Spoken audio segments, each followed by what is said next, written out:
Welcome back to the program. Residents of an apartment complex in Sydney remain in limbo after they were forced to evacuate their homes due to structural damage.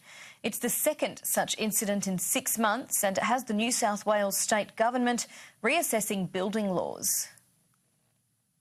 Preparing for their fourth night away from home, residents of Sydney's Mascot Towers want answers. At this stage, we don't have nowhere to go. So the only option is to keep trying to call the building management and just wait for a return. They were ordered to leave their units on Friday night, with engineers concerned cracks in the primary support structure and the facade masonry were widening. Temporary structural support was urgently installed, but much of the building is still deemed unsafe. Half the residents of the 122 units allowed to enter briefly to collect their personal belongings, the others forced to wait at least a week. Owners' rights advocates say since the building is 4 years past its 6-year warranty, apartment owners could be forced to foot the hefty bill for structural building repairs. The New South Wales Premier is ensuring residents they will be looked after. As soon as the emergency service personnel have left the premises, our fair trading people can move in and then ensure that everybody's rights are being respected and that everyone's being supported during the process. It's the second time in 6 months a Sydney apartment complex has been evacuated.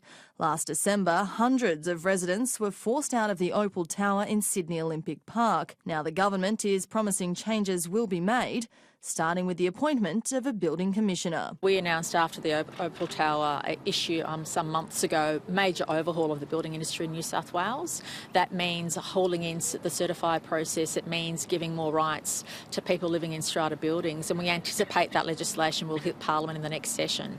So the government's been doing extensive consultation with the industry. We want to lead the nation in this regard. Christy Kulcher, Sky News.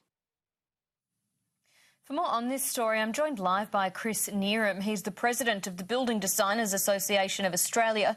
Chris, thanks for your time today. What has to happen now? Thank you.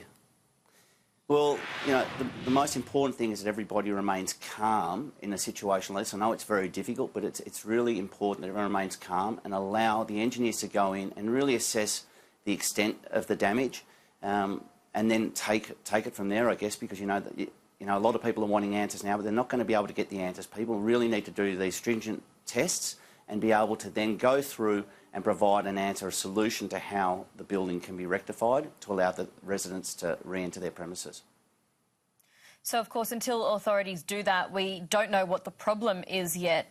These residents need answers, so how long can they expect that process to take? Well, that's difficult to answer. It's not for me to answer. That's up to the engineers to answer that. But all I can say is that people do need to remain calm, allow the relevant authorities to go in and assess the building, and once the assessment's made, they'll be able to then provide an answer.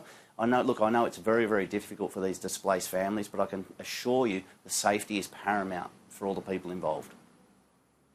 As we just heard there in that report, of course, this isn't the first incident within the past 6 months or so. We had the Opal Tower last year. So is this a widespread problem with buildings in Sydney or across the country? Do we need any changes in legislation to ensure that things like this aren't happening in the future?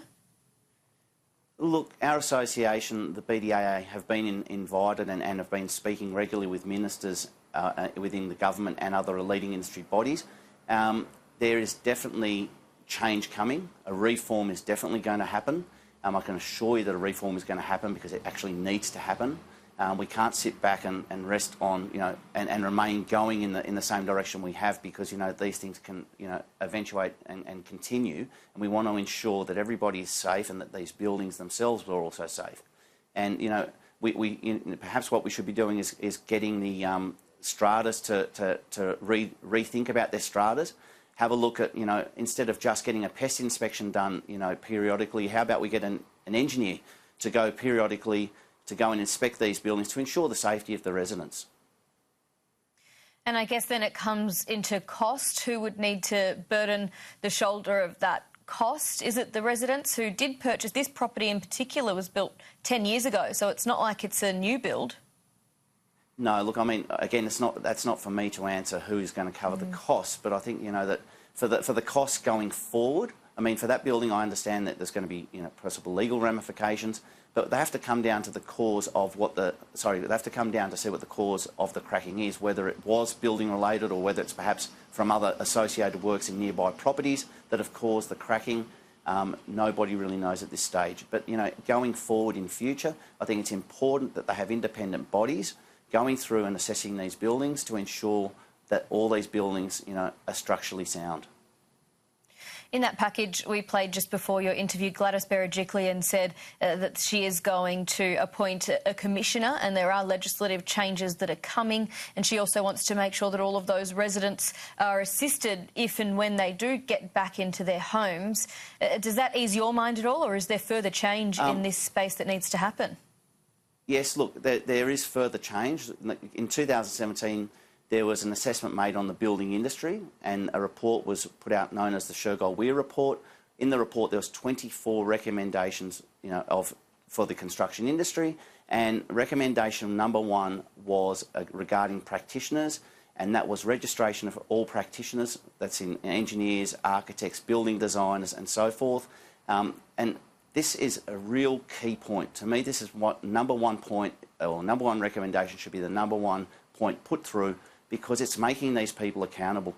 Currently, people don't even need PI insurance to practice, and I think it's ridiculous.